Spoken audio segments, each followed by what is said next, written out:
Thank you for that wonderful introduction, and thank you all for being here. I'd like to extend my gratitude to the search committee, as well as Beth and Lisa for ironing out all of my details of my visit here. In this abridged talk, I'd like to share with you the trajectory of a few of my projects over the last 4 years. I should preface this talk by clarifying that I would define myself as an interdisciplinary project-based artist. I believe every idea must have an armature, and I'm continually learning new techniques and processes to best suit my ideas and my research. Through all of my diverse projects, I think you'll see that there has been a common motivation to reactivate materials in an attempt to coalesce object, site, and narrative within a physical form. I hope that you'll see continuing threads of interest, you'll find evolutions within my thinking, and hopefully you'll gather a glimpse within my process. I grew up in Buffalo, New York, and received my Bachelor's of Fine Arts degree from Alfred University, where I studied painting. I explored many styles of painting and would often layer or compress different subject matter together. I often thought of my paintings as a way to unify collages. This idea of merging various realities together ultimately led me toward working in sculpture. This is one of the first sculptures I ever made. It was based on a weed growing outside of my studio. I wanted to try to recreate it, but by using paint as a sculptural material. The playing card and the leaves of the plant are made from thick paint skins that I peeled off of my palette and cut to shape. The bottle is made from paint on cast resin, and the bag is made from lacquer on copper. I decided to pursue my graduate degree in sculpture and extended media from Virginia Commonwealth University in Richmond, and although trained as a traditional painter, I quickly began to think of representational realism as a means of learning to better understand and reflect on the world around me. Within a culture of feverish consumption, I set out to make fast objects by the slowest means possible. Through trompe-l'oeil or hyper-realistic sculptures, I attempted to create my own line of production in order to examine the relationship between consumer, commodity, and transformation. The resulting sculptures represented overlooked objects, rendered in symbolic materials, often highlighting the rift between ephemeral packaging and permanence. A yellow helium balloon cast from resin and caught within a chain link fence. A deflated balloon cast in concrete. Brown paper bags made from brass and styrofoam cups made from cast aluminum. Light switches made from cast plastic.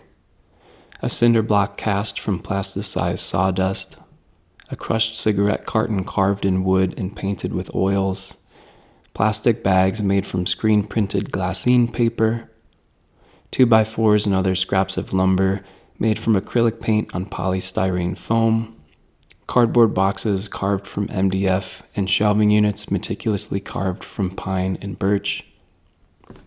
These early sculptures were committed to rendering overlooked objects out of unlikely materials. I often gravitated toward objects which had outlived their intended utility and had become the mere leftover remnants of human activity. I used shelving units, store displays, boxes, product packaging, and disposable bags as subject matter in order to expose and question the ubiquitous mechanisms of display and circulation of goods, while questioning what constitutes one's perception of the real. Much of these early sculptures became about making the simplest objects by the most complex means possible.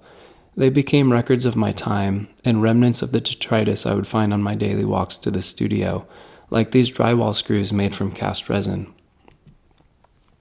Many of these sculptures had a backstory behind them.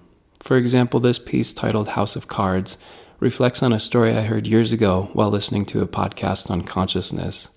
The story highlighted the life of Clive Wearing, a British musician and conductor who suffers from both anterio and retrograde amnesia. Due to his unique case of amnesia, he lacks the ability to form new memories and has great difficulty in recalling memories from the past. On average, his brain is capable of storing between 7 to 30 seconds of memory, and every half minute his recollections are wiped clean. Clive Wearing documents his ever-repeating moments of awakening in stacks of diaries. Page after page is filled with entries similar to the following. I became invested in how someone could be lost in time. He has no past and no future. For Clive Wearing, time is a vacuum as he floats adrift. I think many of these early sculptures were monuments to the unmonumental and ephemeral, objects which seemed to float adrift. These composition notebooks are based around his diaries, and each are made from carved wood, which I screen printed and painted. In my attempt to stretch fast disposable objects into handmade trompe-l'oeil recreations, I felt like time was a large component behind these works. Painstakingly detailed, they were labor-intensive and slow to fabricate. They had a pace to their making that was important, but I felt like I was the one ultimately experiencing this slowness. So I began to wonder how else I could embed a sense of time within objects.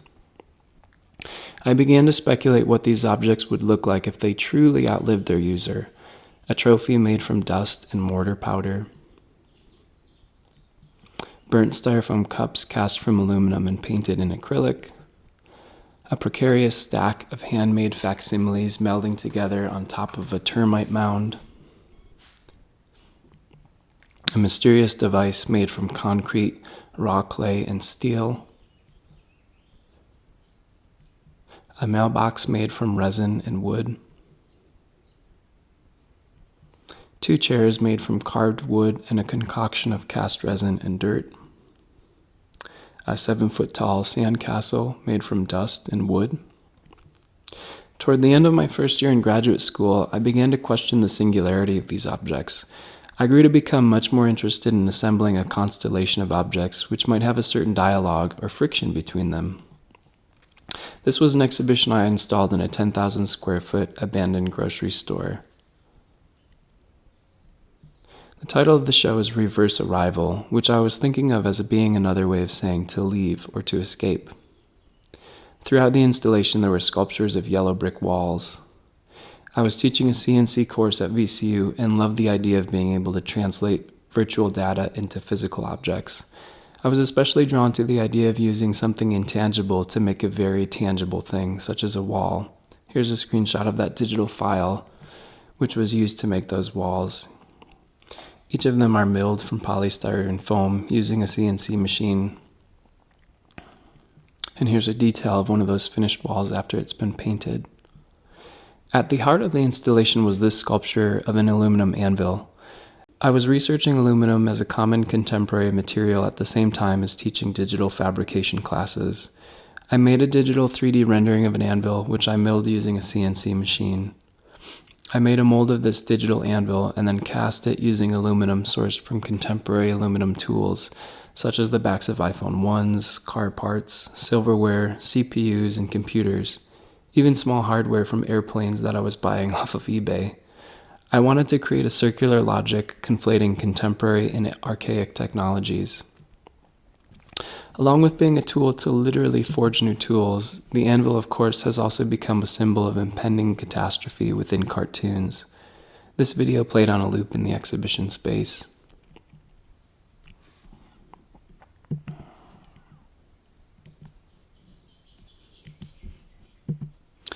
Within the installation, there was another shelving unit made from wood, which housed brown paper bags actually made from metal, bananas cast out of resin, and odd compartments of mirrored and tinted plexiglass.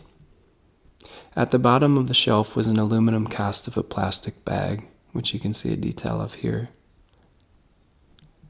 I also included several acrylic paintings of window blinds that were cut into the walls of the exhibition space. It was important to me that the entire installation had the appearance of a facade, and I liked having this smaller store within the belly of a larger abandoned store. Perhaps the most unusual component within the show was this illuminated vitrine made from 2-way mirrors and yellow plexiglass. Inside the vitrine there was a wool hat that was slowly being eaten by moth larvae over the course of the exhibition. This was the first project where I began collaborating with other disciplines. To create this piece, I was working with an entomology research lab based in Indiana. Across from the moth larva was a translucent yellow plexiglass vent grate exposing an opening in one of the walls. The entire installation had many seemingly disparate research points. The translucent yellow vent grate was recreated based off of the grate Frank Morris used to escape from Alcatraz. the Acme anvil inspired from cartoons, and the yellow brick as a symbolically optimistic path subverted from a road to a series of walls. That installation sparked a series of store displays, including this piece that I've grown to love, but don't know how to talk about. It's titled Waiting for Sawfish to Cut Our Canoe, and is made from cast concrete, wood, plexiglass, mirrors, and fluorescent tape, as well as resin on a floral camouflage styled shirt. I think having those concrete tubes stuck within the shelving unit led me to this piece titled Device Suspension Chamber. I really wanted there to be a more bodily presence melding with the shelving unit that might offer a more jarring and almost spiritual effect. The sculpture is comprised of steel armor, leather, cast resin, aluminum, and satellite dishes, and several elements of the piece are coated in scoria, which is a type of pumice-like volcanic rock. I ended up using that crushed-up volcanic rock to coat a number of other sculptures throughout the show.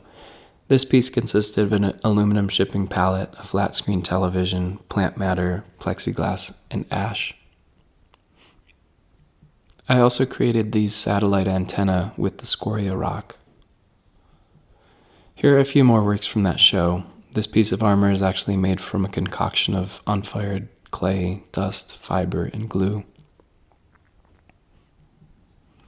Here are some more details.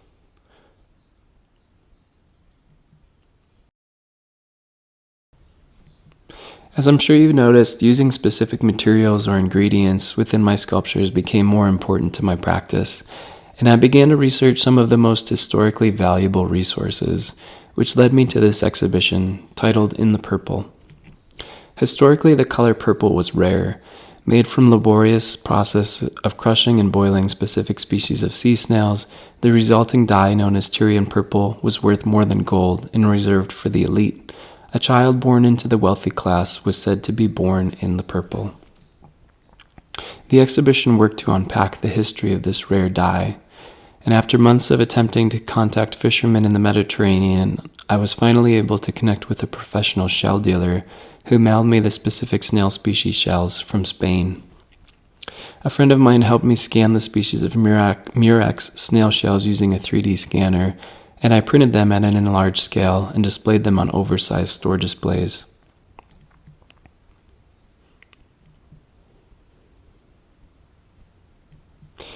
These rough in-progress phone photos might give you a better sense of the scale of those display hooks, which I welded from steel and powder-coated in chrome. Large lilac columns sat atop piles of purple platforms, scaled-up paint swatches, and high-res scans of purple brushstrokes. I collaborated with a scent and perfume designer at the Fashion Institute of Technology in an attempt to emulate the scent of this ancient process. This was definitely not a pleasant fragrance. Such collaborations with scientists and interdisciplinary specialists have permeated much of my work. My graduate thesis exhibition consisted of a piece titled The Curiosity of Khan, Petrified Breath in an Accident Known as Blue. I wanted to start with a very simple question. I didn't have any grand object or idea in mind, but I wanted the work to become the trace of a performative process. The question I started with was, can I make exhaled breath visible? Better yet, can I turn human breath into a sculpture? The resulting work came to exist at the intersection between art, biology, and performance. I'll read the abstract from my written thesis. The unicorn tapestries were used as a generative point of departure to explore the preservation and transformation of images through time, by time, and with time. Reproductions of the 6 tapestries were each etched into paper and then submerged into solutions of phenyl red dye, ferric ferrocyanide, also known as Prussian blue, and various forms of sodium chloride.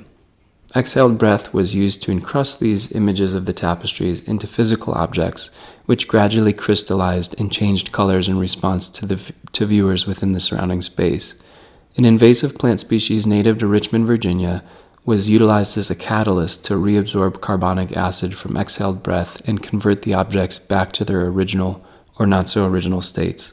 The final piece became the active remnants from an inquiry which quickly snowballed into so much more than I had initially planned.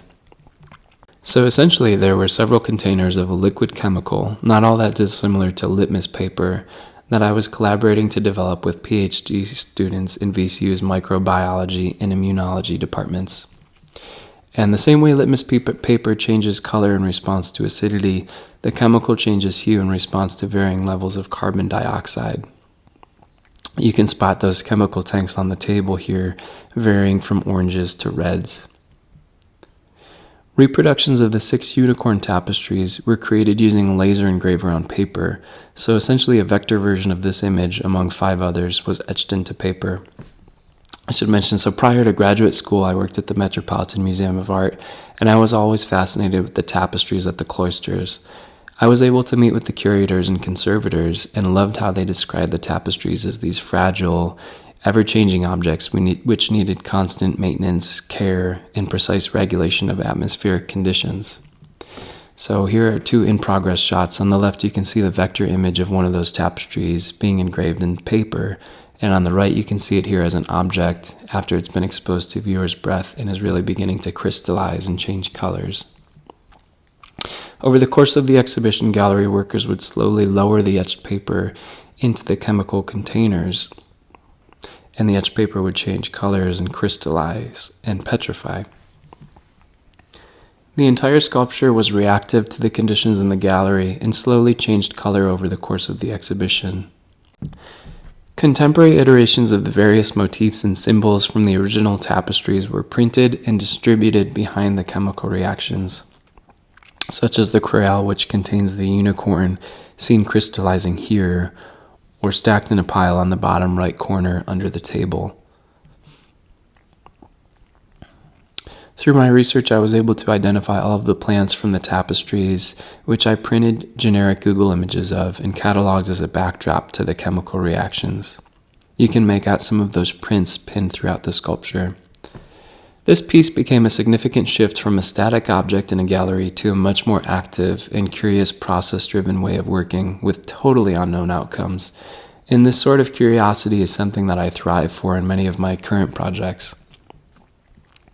After completing my MFA, I was fortunate to be accepted to the border art residency in the small town of La Union, New Mexico. The following works are from an exhibition titled Javelin. Upon moving to this small town, water immediately became a precious resource, and I started thinking about water containers differently. I was going for a lot of walks in La Union and Canutillo, El Paso, and along the border, and I would collect things on each of my walks. Many bits of debris were almost unrecognizable from fading in the sun and arid weather. I've noticed objects tend to fossilize very quickly in the desert. And I thought of these sculptures as geodes containing remnants from specific geographies and landscapes. These jugs became the starting point for wanting to create a sort of fictional ghost town. At the same time, I became obsessed with these cell phone towers around El Paso. As ugly and absurd as they are, they seemed a little bit magical and poetic. They are fake trees which literally communicate with one another as satellites and receivers, and they provide humans with a way to connect over long distances. I began to research how they were made and recreated one for the exhibition based off of these patent drawings I found online. Here's a sculptural version I recreated. As I was researching these patents, I stumbled upon a news article in which one of the artificial palm fronds fell from the tower and crashed through a man's windshield in El Paso. The glass shattered and the metal leaf almost killed the man. I wanted to include this news article in the exhibition, but it didn't exist in physical form. There was a video clip and a digital article on a news archive, but it was never actually printed. So I decided to make my own newspaper. I copied the article from the internet and ran it through Google Translate from English into every other language available. After being translated in nearly 7 dozen languages, the content of the article became very slippery and incomprehensible. I settled on leaving the jumbled text in Esperanto and wedged it underneath a very large chain-link fence I installed in the gallery. I also made 2 paintings from what I could find of the news article.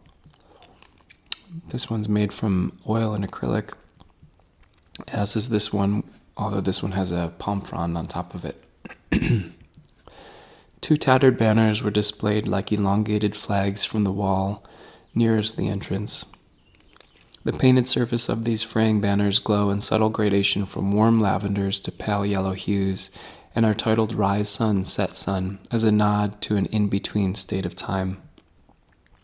I made anthropomorphized fences from collected signage and debris from my walks. Many were faded beyond legibility. In the very center of the gallery, I created a small desert diorama. The base of this sculpture consisted of 16 dirt tiles, seemingly dissected directly from a desert landscape. A windswept tree pierced through a set of window blinds. One of the dirt tiles from the ground is propped up by what appears to be an arrowhead. The jagged-looking artifact is actually the point off of an ominous wrought iron fence tip cast out of dirt. This piece, titled Trouble Ornate Collection, consisted of 16 different wrought iron fence tip designs, hinting at the absurdity in capitalizing off of such stylizations.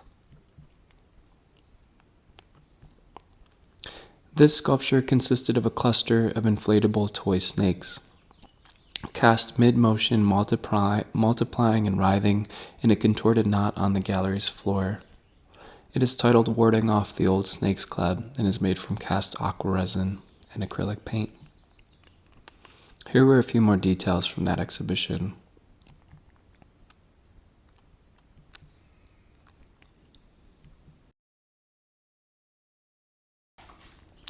In 2017, I was working as a visiting professor split between 3 universities in 3 separate states. 3 days a week I taught in Las Cruces at NMSU for sabbatical replacement appointment. 2 days a week were spent teaching in El Paso at UTEP as a visiting artist, and once a week I would Skype in as a graduate thesis advisor at VCU. Needless to say, I was in my car quite a bit, and on my commutes between New Mexico and Texas, I started to think about mirages. The mirage strikes me as a taunting illusion. It takes the form of something which does not exist in an environment where the viewer might need it most. The mirage cannot be obtained. It cannot offer sustenance in the form of water, and it cannot be reached. I began researching this optical phenomenon in the hopes that I might be able to recreate a mirage. Initially, I wanted to create a connection between the mirage and concepts of the virtual, as both are immaterial, unknowable, and beyond our ability to touch. This project transformed into a much larger project about visibility. The first component of the project is a video I've shared a clip with at the start of the presentation. I was collaborating with a team of researchers here, actually at the Nanotech Institute, to speculate methods for recreating the conditions of a mirage.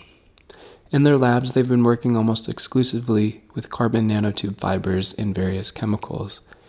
This macroscopic material has remarkable tensile strength, thermal and electric conductivity. The scientist I was working with had devised a process that visually mimics a mirage on a very, very small scale.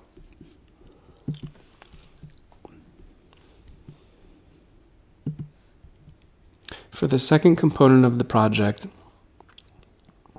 I created this sculpture which consisted of land excavated from the Rio Grande River and is dissected by this disorienting linear steel armature filled with mirrors.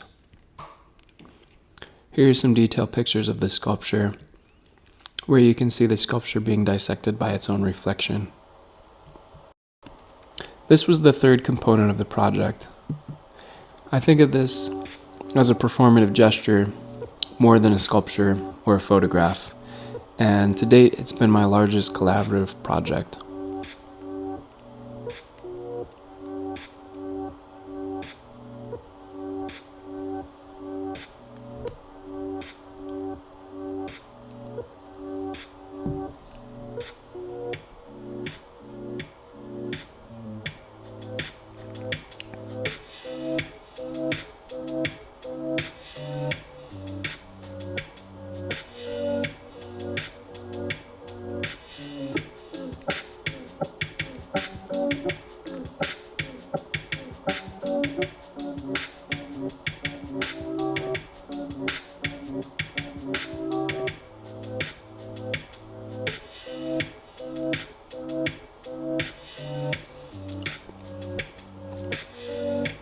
Here was our final photograph from that performative gesture.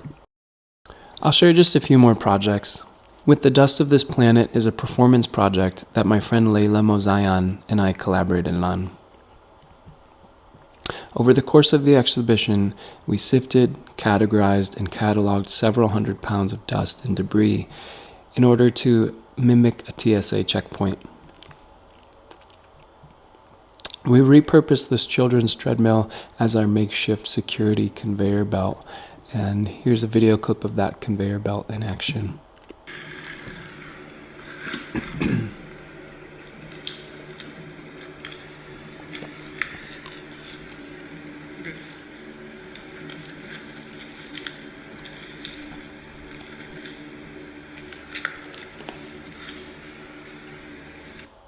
After what was a very productive year teaching between those three institutions, with a course load of 6 while also juggling 8 exhibitions, I started to feel like I needed to spend some time working from a more intuitive place. As a visual arts fellow at the Fine Arts Work Center in Provincetown, I began some peculiar self-portraits. I sculpted a larger-than-life replica of what I imagined my nervous system to look like, perched atop household products and toiletries from my apartment. I torched copper piping to mimic my grip and installed the pipes throughout the exhibition space. I also included several boxes which included writings and photos I was working on. I won't go into too much detail, but ideas of doubling, vulnerability, and sensitivity were recurrent themes throughout the show. This sculpture of a wishing well is made from wood and resin and is filled with sulfuric powder and nearly 120 gallons of water. I was interested in sulfuric powder as an unusual material, smelling of adrenaline and fireworks, with a history linked to notions of cleansing and the occult notion of brimstone gates to the underworld. Here's a detail of that piece. That body of work led to this sculpture.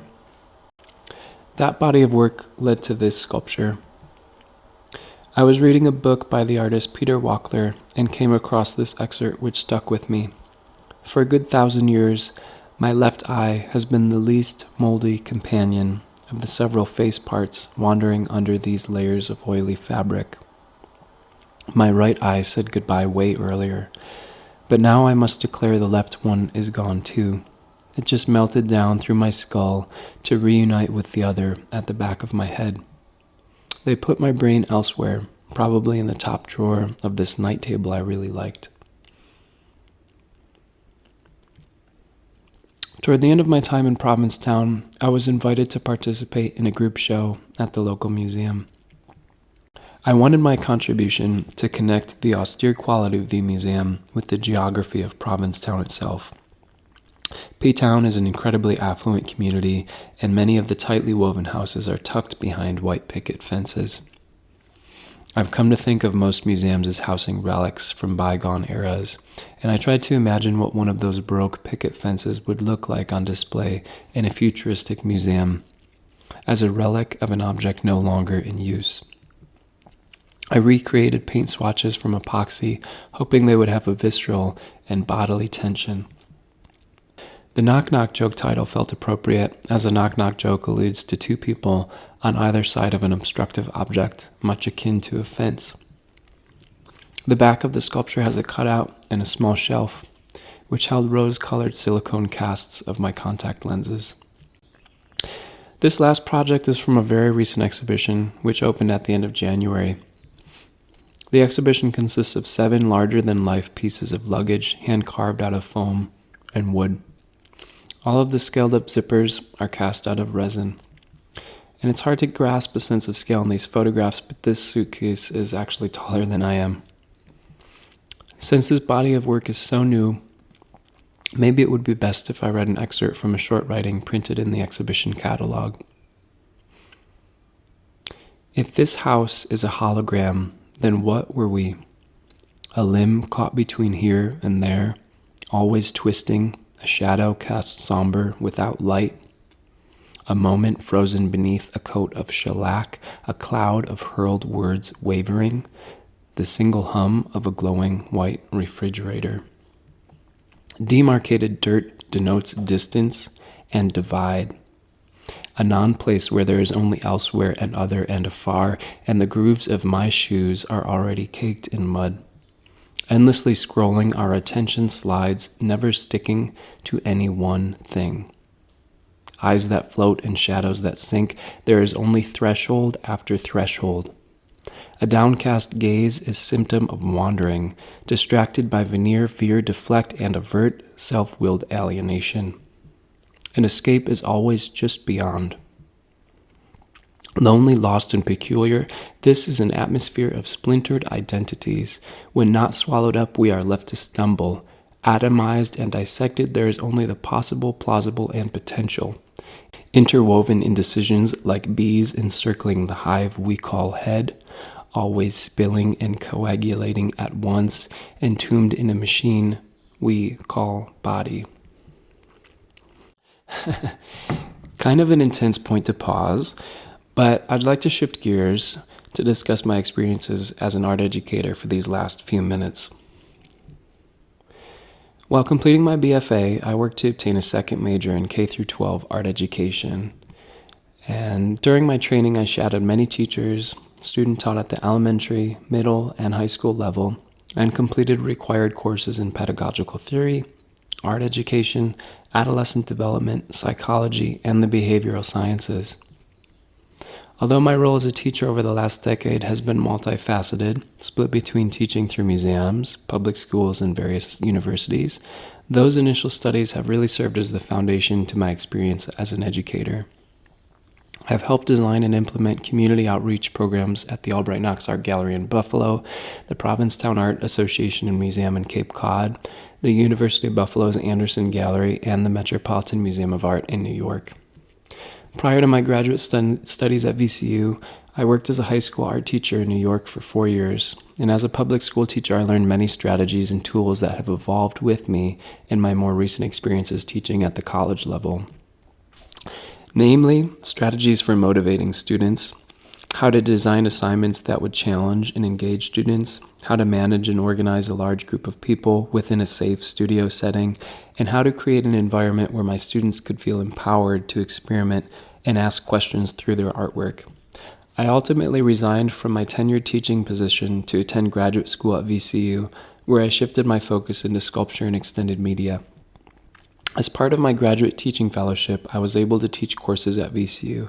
I taught Intro to Sculpture, I taught CNC and digital fabrication classes, and I also worked within VCU's graduate mentorship program, where I mentored senior BFA students to help them prepare for the next phase within their practice. I've worked as a visiting professor at the University of Texas in El Paso, where I taught 3D Design 1 and 2, and have co-taught an experimental ceramics course. After graduating from VCU, I was hired as an external graduate thesis advisor, where I Skype in on graduate critiques and advisory meetings to help MFA students prepare for their thesis exhibitions. And in 2017, I worked as a visiting sculpture professor at New Mexico State University, where I filled in for a professor who was on sabbatical. During my appointment there, I taught Intro to Sculpture, Intermediate and Advanced Sculpture, Graduate Seminar, and Graduate Critique courses. I was able to design a curriculum from the ground up, structured around various assignments and skills that aligned with the art department's vision, while safely teaching students new skills and processes with the ultimate goal that they sharpen their craft and hone their individual artistic practice. As the sole sculpture faculty member, I oversaw all of the department's facilities and equipment maintenance, in addition to providing safety and training sessions on the various tools throughout the metal and wood shops. I also organized and supervised BFA shop monitors, as well as working with MFA teaching assistants. It may be worth noting that all three of these institutions are committed to creating an inclusive environment which actively seek to promote student diversity. As a teacher, I see my position rooted in civic responsibility, and I'm sensitive to the fact that my students come from diverse backgrounds and carry diverse perspectives of the world. I see it as my responsibility to cultivate a safe learning environment and to design engaging assignments where all of my students can feel empowered to share the issues pertinent to them, as I feel we have a lot to learn from one another. Being an active member of the communities I've been in has always been core to my practice and a continued constant in my life. Outside of teaching, I've been fortunate to be a part of such communities through fellowships at the Skowhegan School of Painting and Sculpture in Maine, Cowhouse Studios in the Irish Museum of Modern Art in Ireland, the Vermont Studio Center, the Fine Arts Work Center in Massachusetts, and the Roswell Artist in Residence program in New Mexico, where I currently work and live. I believe my studio practice thoroughly augments my teaching experience, granting me the ability to teach students in various stages of their careers across an interdisciplinary spectrum of differing media and styles. Having participated in a number of faculty appointments, fellowships, residencies, and search committees, I feel that I've learned quite a bit about arts administration and leadership in the arts. I am eager to combine my range of experience with my commitment to diversity as a professor of sculpture here at UTD, where I will surely make a positive contribution within the fabric of your community. Thank you.